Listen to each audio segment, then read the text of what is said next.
I think you've heard that a song on the radio, Him and I. He had Him and I, Him and I. It was a song, or also Me, Myself and I. Ooh, it's just me, myself and I. It was like, yeah, very. And it was a rapper that inspired me.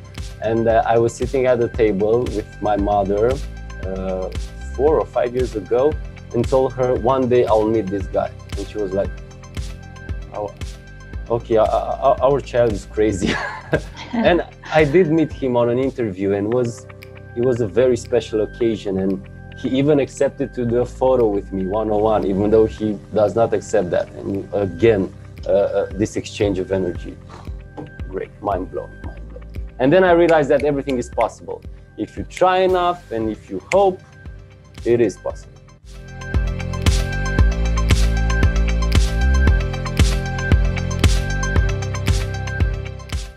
Aloha, my beautiful friends, viewers and listeners on the other side of the screen. My name is Kristora Lakshmi-Dettan, coming to you from beautiful sunny San Diego, California. And welcome to Abundance in Action podcast, where we believe that each one of us, we have a treasure box inside. And once we open it, we can start to live our dreams on our terms here and now. And today is a very special day because I have on the other side a very beautiful human being, I would say, Vlad Mogoș from Romania. Welcome. Thank you very much, Crystal. Thank you for having me over. Thank you very much. Yeah. And we actually met just a couple of weeks ago. We were both doing Eric Edmeades' beautiful One Talk workshop, and you just stood out instantly when we had the little breakout room. And I was like, oh, I'm so curious. I want to know more. Who is Vlad?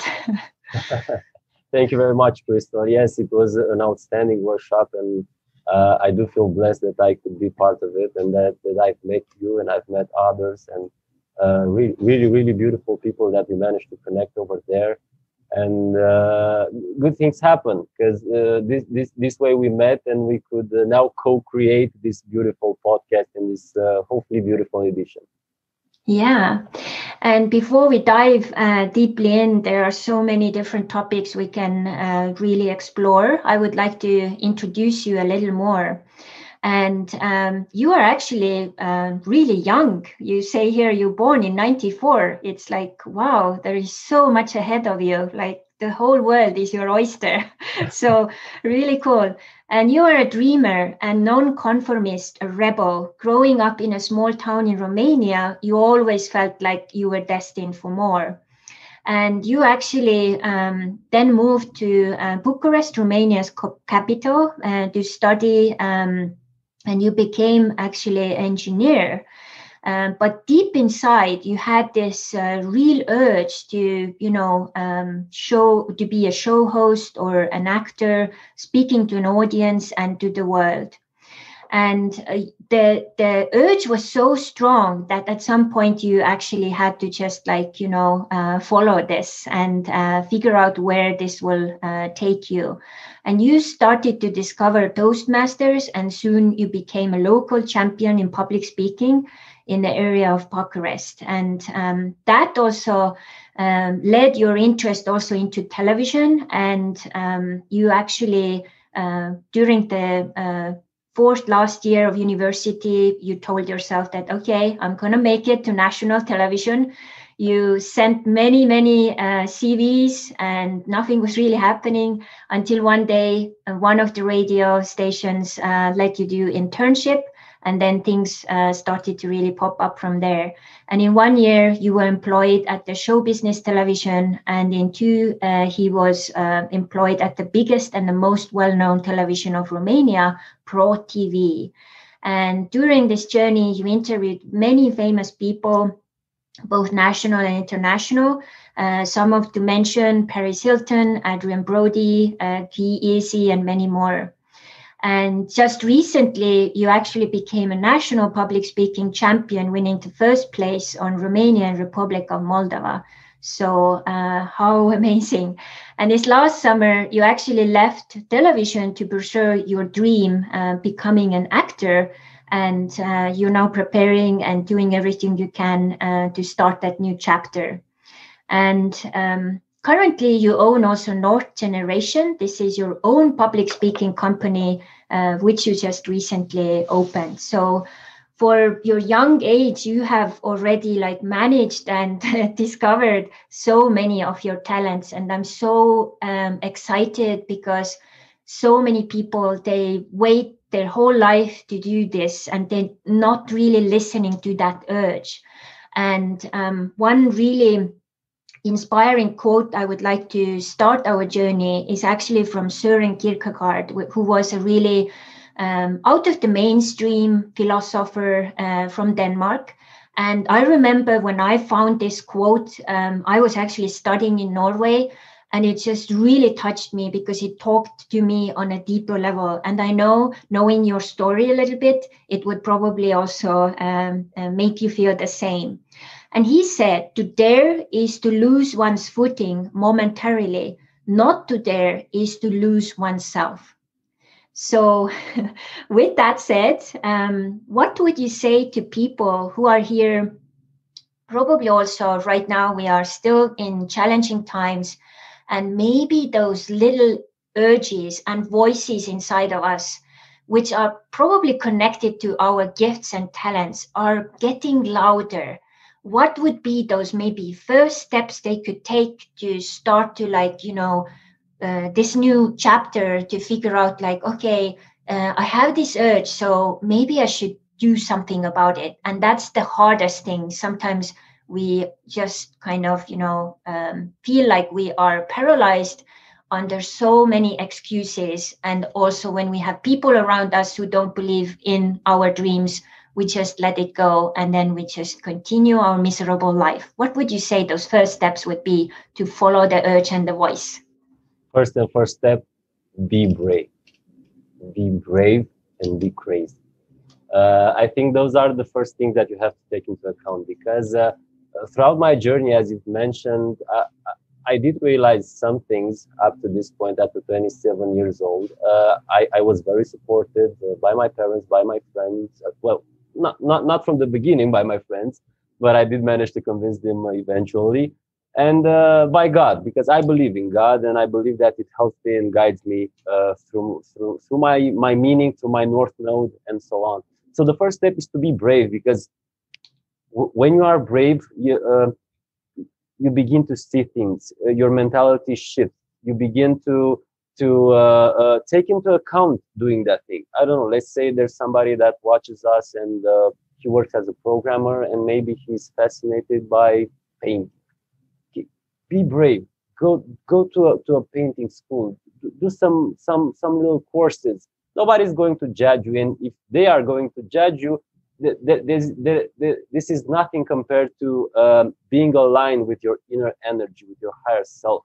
Because being in television, being a host, speaking to people, and eventually being an actor, those were some things that they did scream inside me since I was a little boy, but I was too afraid to follow them. I was born in a small city.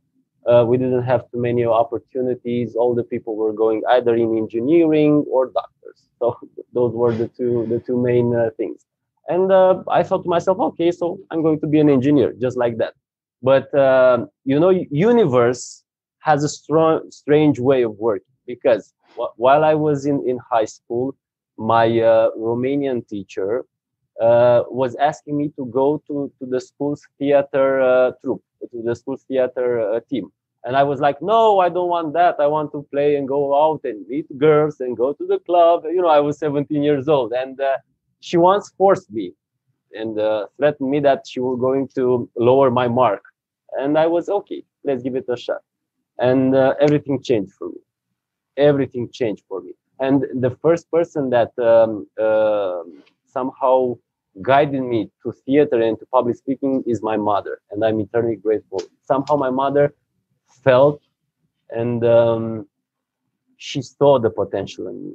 She saw things that I weren't able to see at my age. And she felt that I would have to go into different places in order to become a whole. And she sent me to public speaking. She sent me to theater courses. And then I begin to vibrate with this kind of forms of art. But I was still pretty young. I couldn't, I don't know, let's say, I wasn't able to be brave because, going here in Romania to theater, it is not very sure that you're going to enter the school. So far, I have failed twice entering that school. But when I was 18 years old, I didn't have that courage, that braveness, and I did found this eventually in my life in the past 2 years, and being on this road of doing what you feel and doing what you want, and assuming risks and losing and winning, and it is a life that worth living. It is a life that, for me, from my point of view, it simply enriches me. And I believe the purpose of life is to be lived fully, fully. And living fully, it means joy, it means sorrow, it means success, it means failure, it means all kinds of stuff. So I would say to your followers and to these podcast followers, which I believe they are great people, be brave, take the first step, be courageous, take risks. There's nothing awesome in this life that more awesome than taking risks. You will find inner power and inner strength that you weren't aware that you would having up to that moment. Live it fully. They are really good points, and I think you brought out two really important details here. One of them is that so many people don't give themselves maybe the time or whatever the other reasons are to explore. And you were so lucky that you had those two people as a young person who were guiding you a little bit. And I believe each one of us, we have those people because that's, how the universe works, I believe so. And it's up to us to really listen and notice those, little nudges. Like you said, the universe came and, that was the teacher and that was your mom. And when we are living a life as zombies, we don't notice those little angels put on our path. And once we start to really notice it, we actually also start to attract it more. So I think in your the rest of the story, you actually started to notice also that, as you had that intention more clarified and you also paid more attention, things started to kind of flow more. Yes. Am I right? Yes, you're right. And especially when I decided to shift from engineering school to television, it was a very rough moment of my life. I mean, all my colleagues were getting employed. They were earning 200,000-300,000 euros per month. And I was like, okay, so I'm going on, let's say, 400 euros per month. But I'm pursuing this because I feel this is what I have to do. And that was the point that I wanted to make. I read back then, I was 22 years old or something. I read the book by Napoleon Hill, and he was speaking about visualization and attraction, the law of attraction. I also read The Secret, and it was something very powerful. Something clicked inside me. So then one evening on the 31st of December 2015, I believe, so 5 to 6 years ago, I did write all my dreams on a piece of paper, and I started to read them on a daily basis at night before going to sleep. And things started to happen in my life. And as you've perfectly put it into words, your attention begin to shift from different things, and you are more able to see things, to focus on different things. The things that are in addition, you are able to take them away from your sight and laser view to your dream, laser view to what you want to do. And it so many times it starts to feel like the whole universe starts to co-create and play with you. That it's including you as you are including the universe, so to say. So every person you meet plays a role in some bigger game, and maybe you don't even know how, but you just trust and you jump on it. So like even just this making this podcast, like we don't really know like what the influence or impact can be, but you followed the guidance and I was just throwing it out like a little net, you know, who wants to come? And you were one of the first ones who raised the hand. So that's such a fun process. Somehow all the universe starts playing by your side, and all the people, for the podcast listeners, don't let the game take your heart. I mean, don't just go with people and do different things only because you have that mindset that this is going to count for my dream, or this one day is going to help me back for my dream. Do things free. I mean, there might be things that won't necessarily add value to your dream, but that's not necessary. There's not necessarily a thing that you won't do. I mean, don't let this game take your heart, because I did that and I lost. And I believe that in order to achieve your dreams, you have first of all to somehow be free of them, that you must control them and not them controlling you. And because we are all connected, and because even if you say hi to a stranger on the street, this will never help you necessarily, but do that because you are somehow connected with that stranger. You are connected with the energy. We're all on a web, on a universal web. And I really like what you touched here. You said, you know, be free of them. And so many people, sometimes it feels like energetically, when I look the situation, it almost looks like a person has got their dream into their teeth, like a little dog who has their like bone in their teeth, you know. And that's maybe not really a good way to go, because you just have to see, sometimes it's all about timing, or you know, there are other things you need to experience before, and then when the timing is right, then things will fall into place, and then it's going to be so much easier if you do it that way, which you were just describing. Yes, and I did that, the bone thing. So are you saying that when we let it loose, like, are we afraid subconsciously to lose our dream?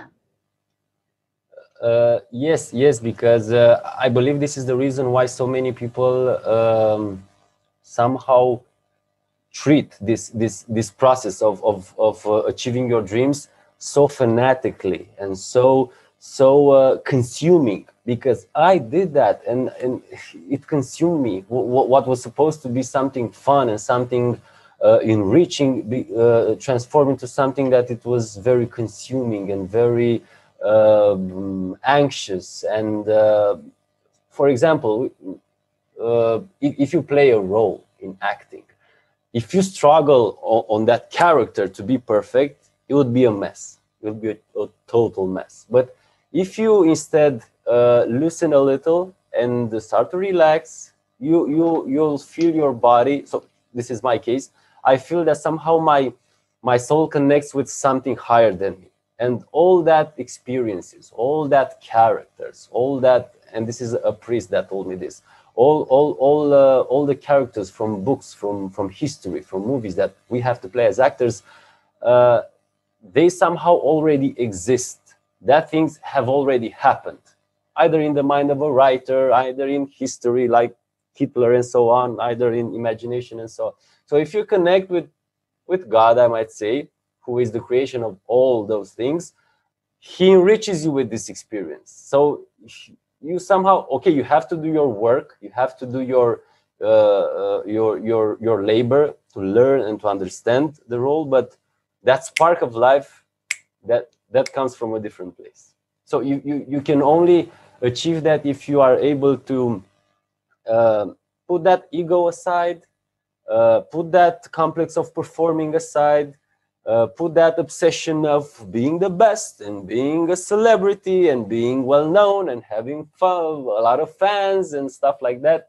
Because art is not about ego. Art is about sharing something with others. And this has such a higher meaning. So yes, returning to your question, it is fear that, because an actor, when he tries to perform, because he's afraid that he won't perform well. He's afraid that he will be judged. He's afraid that he will be judged by himself. And this is awful. So fear is the root cause of a lot of things that we are not letting them to simply flow, let them flow. Such a beautiful way you describe it. And what came to me with all this process, it's like kind of when people talk, it's like it's connecting the dots for me. So I throw it back to you, like how the visual image of it came. So basically what I got from it, what you just said was it's our obligation and also our responsibility to nurture our dreams. So dreams are like, it's like this big garden. And in that garden, we have talents, which are actually plants.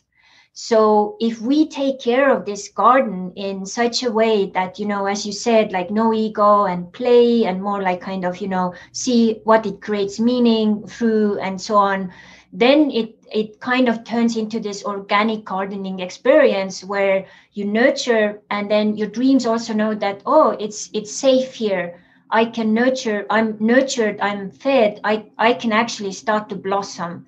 And that's where I think most maybe also, you know, famous actors or gifted actors and all of those like really amazing genius people, that's how they probably make it, because they create this nurtured environment for their dreams and talents. What do you think of that?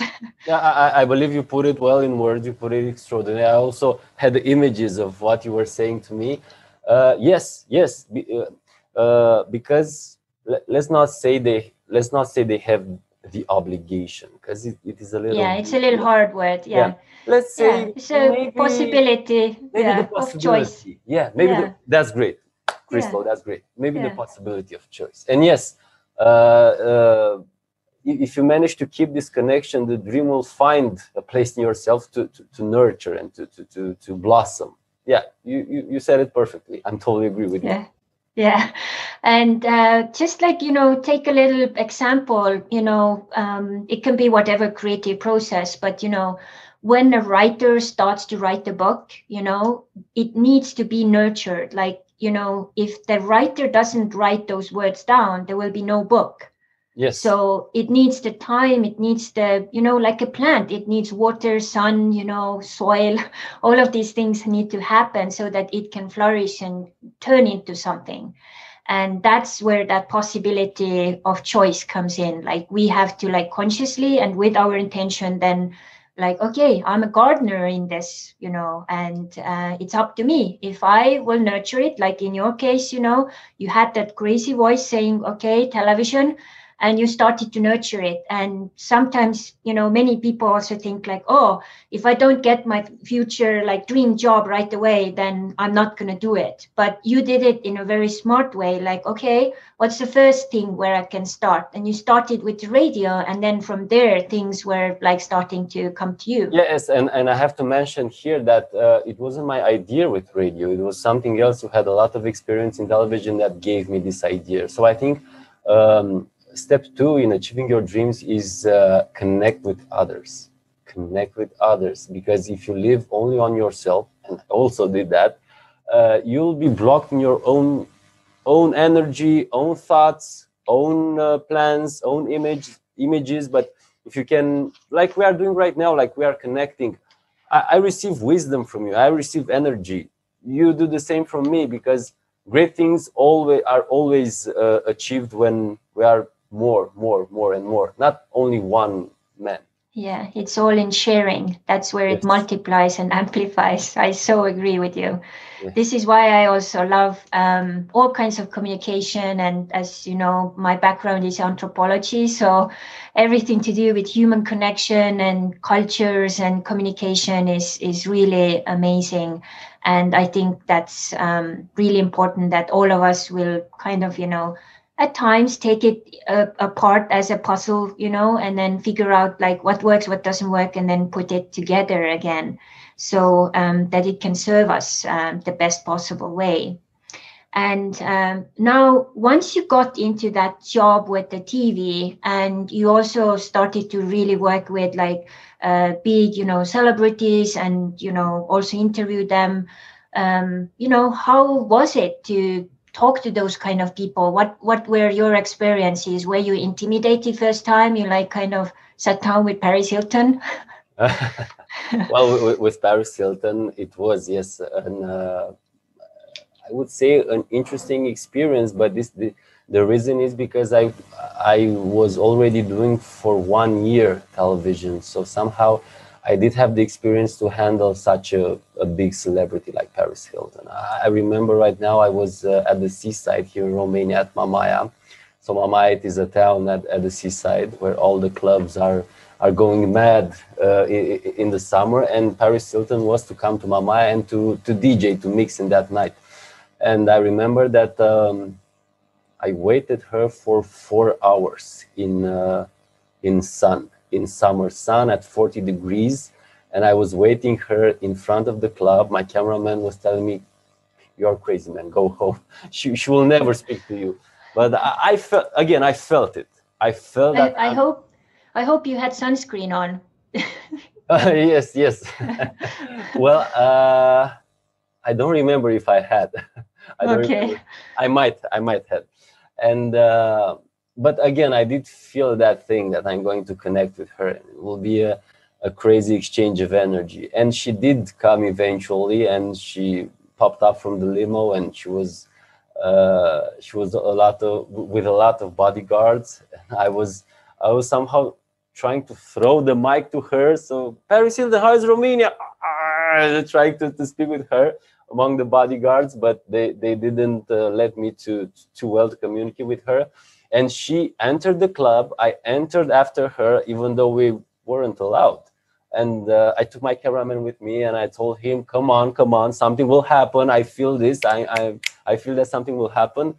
And she went up to the DJ booth, and I went up after her. And then the bodyguard didn't let me go over. And I was somehow on the verge of getting punched, but I was okay. Better being punched by one of the Paris Hilton's bodyguards than turning the back.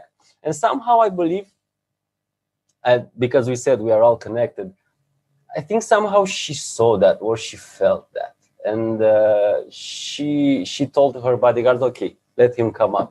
And I did make a very short interview, but it was a very awesome energy vibe, and I was so scared, and I couldn't believe what was happening, that if I'm not lying, I think she wanted to hug me in the end, and I was so scared that I went back and somehow missed hugging Paris Hilton. And that's why somehow I understood eventually a new thing. When you are successful, enjoy it to the fully, because those are experiences that will never come back. So I would have been it would have been possible for me to hug her, or to even let her kiss on my cheek, if I were very connected and present in that moment, and if I would have left my fears back home. But I wasn't able to do that up to the straight point, up to the end. And yes, it was a very interesting experience. At first, in the beginning, when I had my first interview, I remember like it was yesterday. It was a celebrity from here, from Romania, an actor, Dorian Popa is his name. And I was going to his place to film the interview. And I remember that I was rehearsing my questions, like, so, hi, Dorian Popa, how are you? How do you think this project will come up? Because he was directing something. How do you think this project will come up? Does your acting experience help you? Hello, Dorian. How do you feel? And so I was repeating this for 1.5 hours. I was repeating this without loud. And my driver was like, oh my God. He had this kind of head. He was full of my questions. I think he could do the interviews instead of me, because he already knew all the questions. And I remember when I arrived there and I saw him, it was, you know that feeling when you see a celebrity and you're not used to it. They have an energy, they have a vibe. It is something like a power that surrounds them. It's something similar, but not that similar, to very rich people, because I have been blessed to also interview very rich people.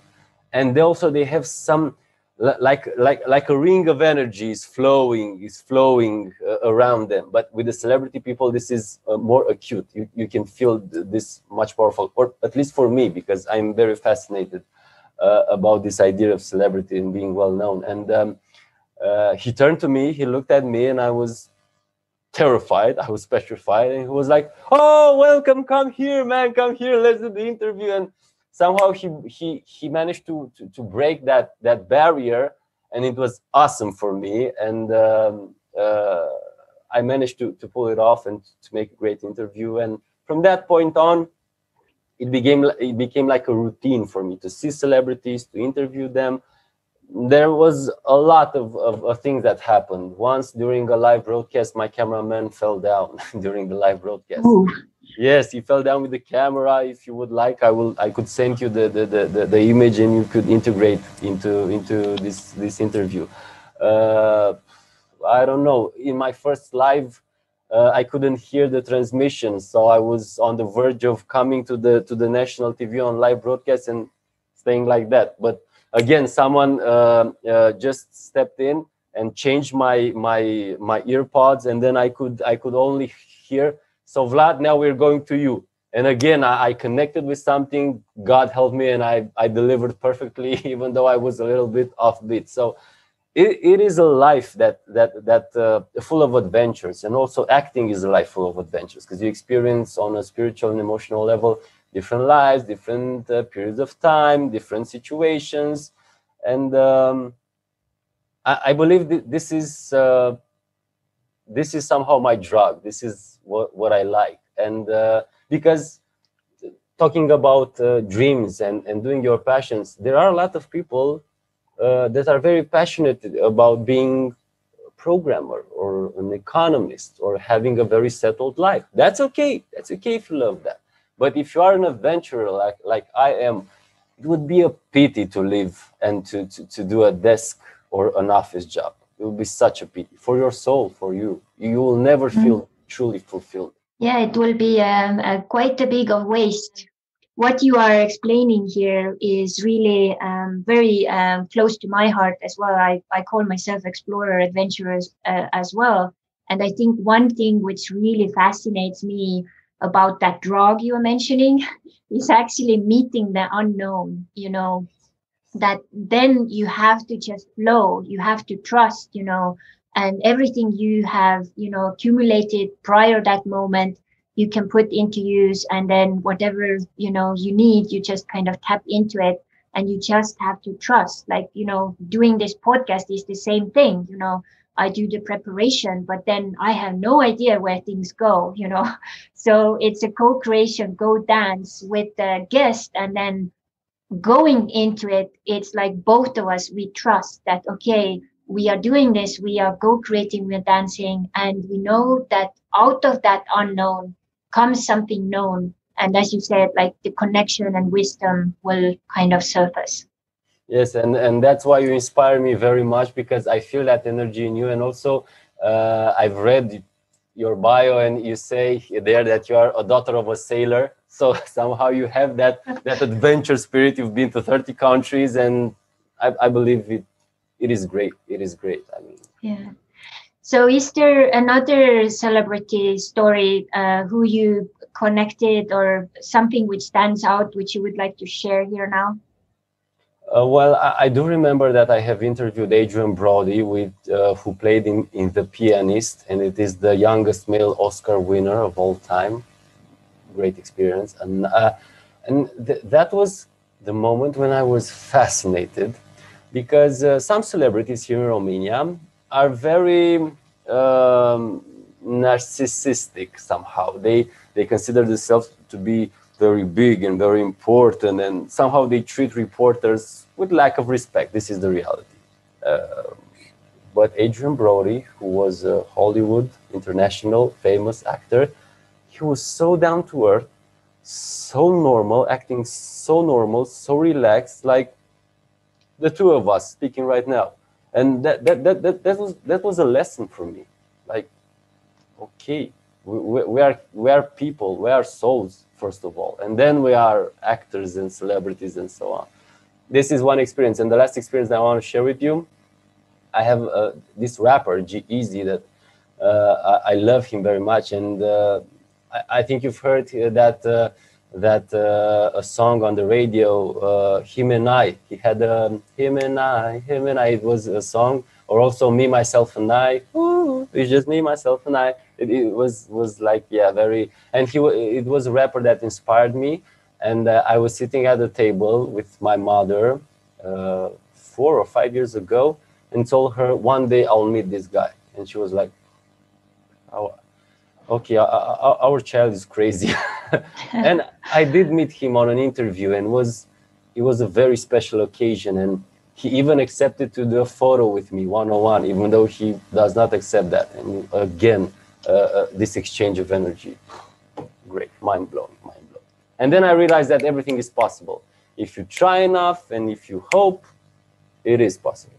And also this beautiful thing, you know, you just actually sent out the intention, one day I will meet this guy, you know. Yes, like, and it was something, it is very interesting how you say I sent the intention, but it more felt like it came to me and I only verbalized it, you know? Yeah, you were touched by a fairy, intention fairy, yeah. Yes, and yes. then it happened. It's like this story which Eric was sharing about, you know, when they were talking with his wife, like, okay, I will take it to the next level. Okay, I'm going to talk with Tony, like, you know, on Tony Robbins, you know, stage, and then I'll meet T. Harv Eker, and then suddenly, you know, things started to happen, and Eker he was doing in the in the shop, yeah. In the shop, So, yes, yeah. And yeah, people may show up like out of nowhere. So I really love how you process this and also share with us. And I myself also I've done also lots of interviews over the years, also with some maybe not that scale as you, with celebrities, but in Estonia I've like many experiences as well. And what's really cool is, like, you know, those people who have understood that, you know, that energy, as you were also explaining, and extra energy or extra tension or whatever, that it's a gift also. Like, if you use it in a very like intentional and in a very holistic way and balanced way, you can go much further than just with this power and ego and, you know, narcissism and all of that. And I have experienced that the same way. So, and I always also, whatever I do, I always try to like check, like, okay, is this coming from the heart and coming from all of me, or where is this coming from? And when it's not from the heart, like, okay, what corrections can I do? So I will be there present for that moment. So really cool. So now, many people who may listen to us, they may not know where Romania is. Could you tell us, this sounds really exotic, like, what are your neighboring countries? What's the story of Romania? And do you think, as a person who you grew up there, has this been a special something for you? Because I think there is something, like, you know, about the country where we are born, because it can mold us into who we are. Yes, and you put it very well into words. And so Romania is located in Europe. It has an opening to the Black Sea. As history, we are a mix of Romans and I don't know how to say it in English. Just let me search. Like Ghetto Dutch, we say in Romania, who were another fighters, very good fighters. So that's why we Romanian people, we have we have powerful hearts and very hot souls. And yes, we are very passionate. So our blood is Latin, you can say that. We love partying a lot in Romania. A lot of people throughout Europe are coming to Romania for the nightlife, for having fun, for getting loose and forgetting about stuff in a good way. I think. So what other countries are surrounding you? Your country? Okay, so it is the Republic of Moldavia that was in the Second War, that was cut from us. Hungary, Bulgaria. Okay, let me think. I quite skip geography classes because I did go to acting and public speaking instead. And we as a country somehow, for example, a lot of people, Jeezy was asked one time what does he know about Romania, and he remembered about Dracula, because we did have a leader, Vlad Mogoș, who used to kill people, and after that put them into different spares so that enemies could hear that and could see that when they were coming to conquer our lands. And I'm very proud to be Romanian. And I believe that we Romanians somehow don't know how to promote ourselves. And we have this little bit complex, because our country is like, let's say 16 to 18 million people as a number of population. And that's why when we look to United States, like United States, we look to France and we look to Germany, and we somehow have that underdog complex, when in fact we are very talented. Nadia Comaneci, the first gymnast to get a straight 10 at the Olympics, was a Romanian, and back then when she was able to win a straight 10, the board wasn't built to display 10, because nobody could take 10, so they displayed 1.00, like a metaphor and a symbol.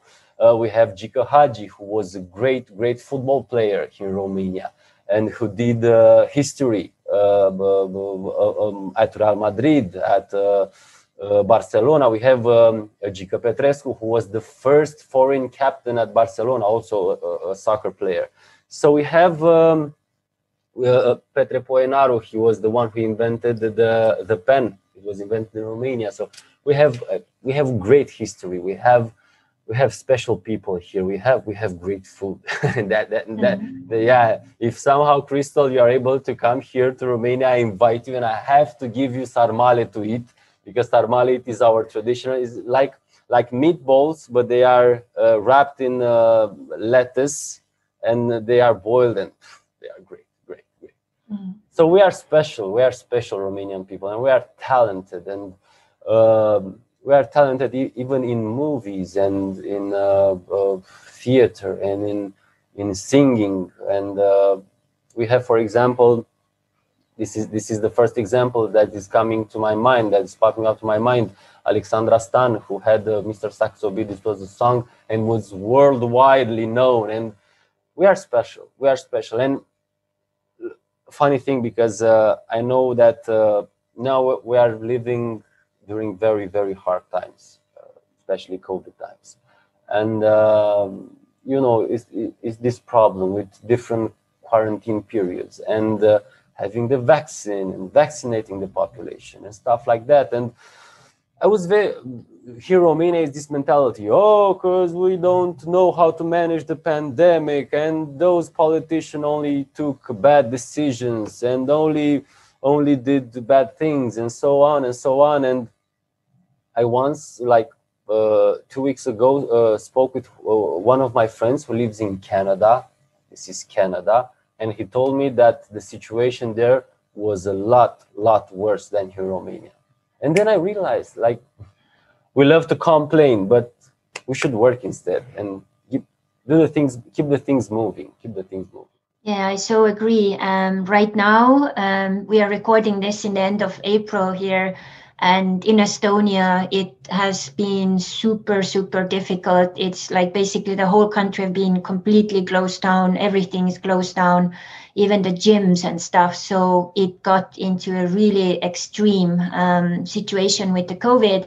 And because we are such a small country, just 1 point something million people, they really had to take hard measures. So when I was thinking maybe I should go to Estonia this summer, I went to the government pages here in United States, and they actually have a sentence now saying that if you have been in Estonia during the last, months, they don't allow you to enter United States right now. So I was like, okay, maybe I have to have a little break this summer. But So do you know how many cases do you have per day, or like more or less? I don't know the statistics, but it's basically what happened there was, I think, last summer, they took it very easily until, like, I think they were closed down March, April last year, and then they opened up and they basically fully blast, like kind of no restrictions whatsoever. And it was like the whole summer I was looking, pictures from people just like, in big events together, no mask, no social distancing, nothing. And then suddenly it got up with them. And by the end of the year, they're like, oh my God, like this is really bad. And Eric was even in Estonia doing the quantum shift event with 300 people in the room, and they didn't have any restrictions. So it's like, yeah, you need to take the precautions and stuff, and sometimes it is like, especially with the small country as Estonia is. So and then of course now I hear stories like people go to family dinners or birthday parties, and then the person who is actually the birthday person is like, oh, oops, I have actually COVID. And then all of the people who are there are like now infected. So it's like the personal responsibility, like, how can I take care of myself and my family? And then, also with that, of course, lots will change. So I think also so many people are now putting the pressure or whatever decision making into governments and stuff, but we ourselves have to also take a lot of that to ourselves too. Mm-hmm, mm-hmm.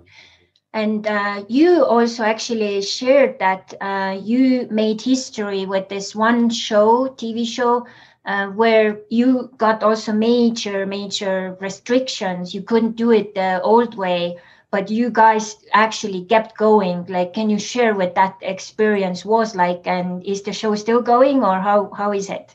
Yes, the show is still going. It was like, for me, it was a historical moment. Okay, so La Măruță, this is what the show is called. Măruță is the host's surname. Cătălin Măruță is his name. And this show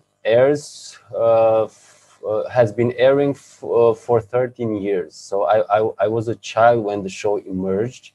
I watched it as a child, and then when I grew up, I eventually became a part of that team. This was a great honor for me. So I came there in, let's say, February, and in the middle of the March, the COVID pandemic outburst, closed everything, especially some shows closed because they didn't allow you to bring guests. They didn't allow you to go and film different interviews with other celebrities. They didn't allow you any of this stuff. And that was the moment when we sat on the table and we realized that we have to get going. We have to keep the show running. And that was the moment when I had a tremendous and a great unknown ahead of me, just as you said. So again, I had to search my resources, my inner resources, or to tap into some resources that I didn't have or I wasn't aware that I had them. So somehow the whole show became like a filmed radio. Like we were doing interviews through Skype, through Zoom. I was responsible of connecting with different Romanian people that were sick of COVID among the globe.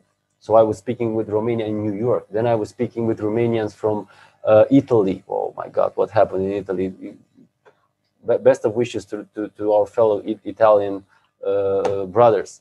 To people in Germany, in France, and also different messages were coming to our show that somehow started to encourage us to keep going, because we were doing different dances, we were painting different things with hope and with hashtag resist, and I can resist this because we realized that we have to be somehow a breath of fresh air for the people. Because if you imagine what would happen if during this pandemic there were no art, no music, no television, no Netflix, we would simply go mad. We go mad just as it is. But imagine if those things didn't exist. So that was the moment when we have to take this thing to an upper level. So we worked hard, we connected with different people. Also, as you've told me, somehow I was going home very sad that I didn't have anything prepared for the next day. You know, as a reporter, you have to prepare things daily for the show. And then a message came or something popped up or I could connect with something and then a story appeared. And we were airing different interviews through Zoom or Skype with people that built different places or homes for people during COVID pandemic, or different hospitals, or different chefs that were cooking for people, or for people from hospitals. We Romanian people do care a lot about each other, and during these hard times, we somehow managed to mobilize and to each and everyone share their little talent. We would make in television, make people fun. Others will feed people. Others would provide a home or a shelter for people. And I remember that one day I have interviewed a couple of guys from Brașov. It is a city from here in the mountains that transformed their nightclub into a shelter for homeless people, because if they would have COVID, they would have been placed there.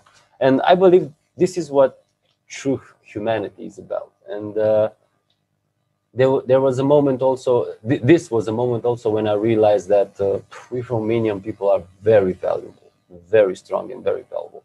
And speaking of this experience, I did continue this until the end of May. And then at the end of May, we did told to ourselves, okay, we have to risk. We have to risk a little bit, because people back home have to see different things. And I remember that the COVID pandemic was still on, and I was going and making interviews. And on one side, I was very afraid, because you know, imagine the COVID pandemic have an outburst in March, and we were in May. So in 2 months, it was still a very foggy situation. You wouldn't know how bad the virus is and stuff like that. And I remember that I was praying and I was hoping for the best, and I did manage to make that interview, and I didn't get sick, neither me, neither the celebrities. So I'm glad that I could be part of that team, and I'm glad that I could be part of that team, especially during those times. And that statement that I have given to the public, to the press, was very true, because I did feel like in every day when I was seeing the thousands, the hundreds and the thousands messages that we were receiving from people like, don't stop the show, please continue, you make our day best, we are here locked inside our homes and we can wait for 3 p.m. o'clock so your show could begin. This was energy. This was pure energy and pure power that helped me get up in the morning and say for myself, okay, today I'm not working necessarily for me. I also work for me because I love doing this, but I'm working for a greater cause, for people, for entertaining them, for making them feel like they could pass this period more easy. And it was great. It was great. I eventually left at the end of the July, because I did take that decision to apply to an acting school for the second time, and I had to choose, which was correct, by no means. And I've chosen theater, and I was pretty close of getting in, because there are a lot of trials that you have to pass in order to enter in the class of that year. And hopefully, with the help of God, maybe I'll be more lucky this year. Who knows? Mm-hmm. You do your best with what you got. Yes, and that really is a line in acting. You do the best with what you've got. Yeah, and that's a line in Wildfit too. Yeah, it is. You know that. Yeah. So it's really cool. So now one thing which I really am fascinated about you and your stories, as I already also said, that you have discovered so many of your talents, and as you also said, some of the times you don't even know that you have those talents, but that's where the action part comes in. So now I know so many people who, because of COVID, have now lost their jobs and probably can't even go back to what the normal was for them. So they have to reinvent themselves and come up with some new ideas, how to not only, manage their lives and pay their bills, but also stay sane. So what would you say, maybe 2 or 3 tips for them, like where to start in such a situation? Like basically your whole old life has collapsed. You have no idea how long this situation will last. We don't actually. And then you have also no idea, like, maybe don't even know about your talents and things. And you have no idea what the future will, be like. What would you say to those people? So first of all, I would tell them to find somehow a very established way of incoming, because you have to survive, and you can do every job. I mean, there were times when I did take into account doing Uber or Bolt, or because you learn a lot from a lot of jobs. A lot, you learn a lot. Second of all, when I failed to enter acting school in the autumn of 2020, immediately after that, I was diagnosed with COVID. So there were Wow. like 2 punches in my face, 1, 2. They were a combo, and then I had to be at home. I did feel a little sick. I received some antibiotics and some treatments, and then again I was scared when I found out that I have COVID. I was like, okay, what should do next? And I remember that, with no brag right now, I remember that somehow I asked God the power to heal from this, and I did feel that I healed much faster from any other disease somehow. I believe in those things, and I feel them.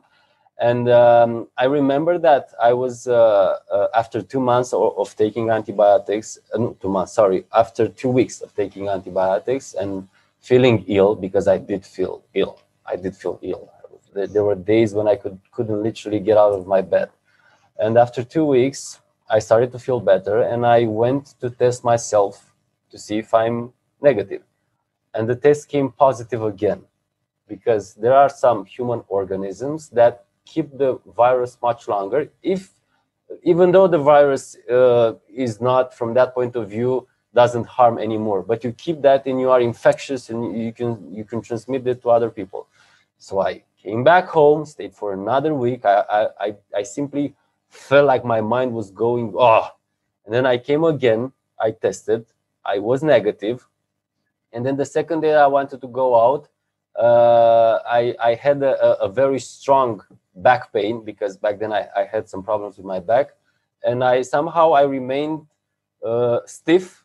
I fell down and remained stiff, when the muscle contracts. And then I went back and stayed for another week home, and I was feeling like, oh my God, everything is happening right now. And that was the moment when I realized, because I was searching for my job. And one night I was speaking with my father, and he told me, why don't you open your own company in public speaking? Because you have the experience, you work in television, you can still prepare for acting, but you can do this in your spare time, in the other, and you can help other people and lift other people. And I realized that it is the time. So in December, I have opened it. I've created my logo. Now I'm working for my site. I did have 2 workshops up to this point. I did have a one-on-one coaching. So all these bad things that happened to me, they created room for something new and for something very personal for me. So I would kindly advise our special listeners, after they somehow manage to find a very sustainable wage, or maybe they could be held by their parents, I don't know, each to his own. when some things are going, and when some doors are closing, some others are getting open.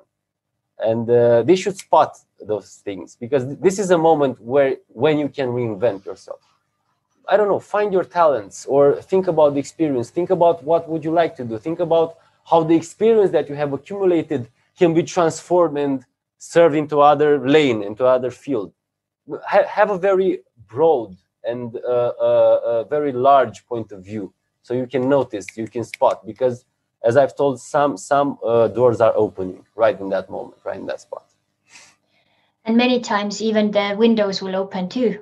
Yes, exactly. And I really love that you talked to your father, and that really simple solution came to you, that you couldn't even maybe come to yourself. And that's another, thing, how rich our life is, because we are having those other people in our lives. And sometimes they can give a perspective or an impulse, which we can't, because we are just like too deep into our own yes, and too mess. Self-centered. Yes, yeah. Exactly. And I want to take this occasion and thanking my parents, because they are great, and I love them, and everything I am is due to them and to my grandmother who raised me. And I'm blessed. I'm blessed with having such great people in my family. Thank you, Mom, Dad, and Grandma. Thank you. Yeah. And that's really amazing. Also, what you bring up here is also, in the midst of all this chaos, to always remember to be grateful. Be grateful to the people you come from, and also the people who surround you. And also, if you don't have many people right now, there is always a possibility, to knock on someone's door, or, right now, if you can't do that, you can just virtually approach people. So it's up to us, and that will definitely make your life much more joyful and meaningful. Yes, it is very true.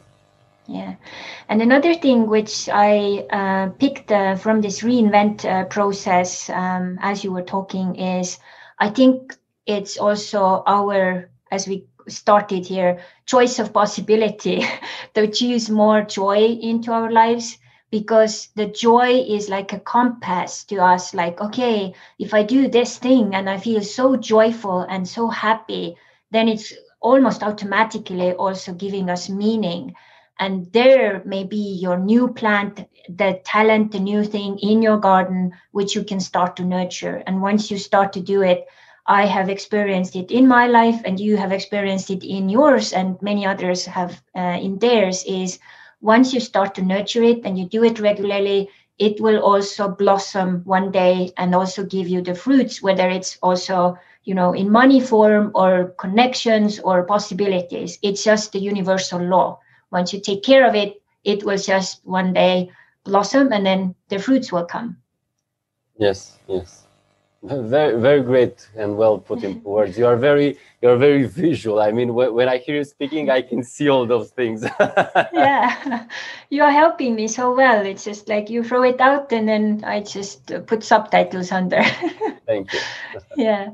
So to wrap this beautiful connection and exchange of energies together, I always have one common question to all of my guests here. And this is, now imagine that your beautiful adventure in this body, on this planet, comes to an end. Mm-hmm. And what is this something, or maybe it's more than one thing, like what's the legend or the message you would like to leave behind, so that like people who come after you, who look you maybe even up, and maybe even listen this podcast, is like, okay, what was Vlad about? Like, what was his message? What was his legacy? What did he leave behind? What would those things be for you? What would you like to leave behind? 3 words. 4 words. Okay, so that's why I'm an artist and not a mathematician. So they would be live wild and free. Live wild and free. That's all I want to say. Wow, it's so simple and so true. And I like the combination of 2 words here, wild and free. Yes. And I think that's also, many of us, we have to actually give ourselves allowance to be wild and free, Yes, exactly. and not feel guilty about it or bad about it. Yes, and also to let our mind let us be wild and free. Because for example, I'm a master at this. Too often I'm cutting my freedom with my mind. And this is a thing I'm working right now, and I try to achieve it through meditation, through art, through sport, through going to the gym, stuff like that. But live from your spirit, from the things within you, wild and free. Yeah, spirit and the heart too. Heart really helps with that. Yes. And also the mind helps if you know how to, not to tame it, but to make her work for you, not against you, for you. Yeah, I always have this image coming with the mind and the heart thing. I feel that the heart can be the captain in our boat, and then the mind can be, the helper with, like, pulling up the sails and, like, checking if the coordinates are okay and all of that stuff. Very interesting. But heart is the captain. Okay, and it comes from you, daughter of a sailor. Yeah. I understand that. Yeah. So yeah, it's been really delightful to dive deeper into your life and your gifts and all of the ways you have made abundance turn into action in your life. And I'm completely sure it will inspire and motivate many people and many of our listeners and viewers.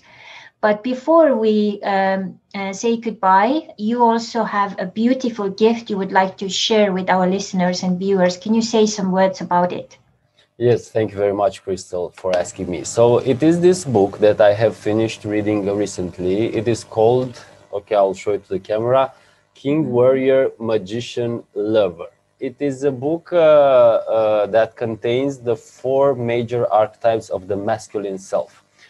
It is also a book that could be could do very well if it would have been read also by women, not only by men. But basically, what was the paradigm? So we men inside of us, we have the king, the warrior, the magician, and the lover. Think like a pyramid. So picture a pyramid like this, and in the higher part of the pyramid is the full archetype, the warrior or the lover or the king. Let's take the king, for example. So here's the king, and at the base here, those are the 2 shadows of the king, the tyrant and the weakling. And if you think of a tyrant, you think of Hitler, you think of I don't know, Gorbachev, or all kind of people that took this energy and make them for their ego. You can also take that boss from work that screams at you and doesn't let you flourish and develop yourself. The weakling is the boss that is not able to impose himself, is not able to take a decision. He always slips the situation from his hand. So those are the shadows, and you have somehow to find that balance and to be a true king. And this is a very, very interesting thing, because they say that there exists a king, somehow like a king archetype that is an energy. And when you become a king or become a leader, you access that archetype. You are not the king, you are accessing the king. So you let that kind of energy flow to yourself. You serve that energy. By being a president or a boss or a leader, you try to make people flourish. You try to make things work just as a king. And when that thing is done, you step down. You don't take that and make it a very strong ego. Look at Vladimir Putin or Hitler and people like this. They don't know when to quit. They don't understand when their reign has come to an end. And this is the same for the warrior and for the magician and for the lover. This is also very interesting at the lover, because the two shadows, one of them is the addicted one. We look at Don Juan, we look at Casanova, all kind of people that couldn't center themselves into one woman. And this is a thing that I must be honest and admit that I do it from time to time. And I never understand why this thing is necessarily something that is not good. As a man, you lose a lot of your energy. and there's the other shadow, that is the lover that doesn't feel anything, is not creative, can't connect with a woman. So again, the center of the pyramid is the man that has a woman, loves her, know how to invest all his energy only into that woman. It's a great book. It's a great book, and I would highly recommend also to men and to women. And a little thing, if I might say, because we're at the gift part. This is more like verbally gift. This will be a PDF, like Crystal said. Last week, a couple of weeks ago, I have became a national champion in public speaking. So I did try this many years up to this point, and all the time I was going second place. And I was like, why I'm going second place? Why I'm not winning? Why I'm not winning? And what was different this time? And I highly recommend all the people to maybe to listen to this advice. Up to this point, I always try to do it on my own, that ego. So when I hear the prize, Vlad Mogoș will be on his own work. No, this time I let people help me. I let people give me different perspectives of my speech. I let people give me different advice. And also, I did have that pleasure of performing, because I like performing, but I did think to myself, maybe God help me to deliver a message that will touch in a good way their hearts. So this is higher than having a prize and winning. And this is when the magic happens. So can you repeat that last part again? So yes. What you just said. Yes, so I thought of God, please help me to deliver a message that could touch their hearts, my audience heart. So this is higher than having a prize or being in the first place. And again, you connect with some energies, and then the magic happens. The abundance is coming. Yeah, abundance is in action. It's in action, yes, perfectly. Yeah. Abundance. Yeah. What a beautiful story. And just to finish this up, I remember Brendan Burchard, who I also so admire. He actually said also that if you want to get rid of the fear of public speaking, just forget that it's about others. It's actually, or what others think and so on. It's you serving the message or whatever the gifts you have, and then just sharing it with the world. And once you start to do that, the whole fear thing just kind of drops.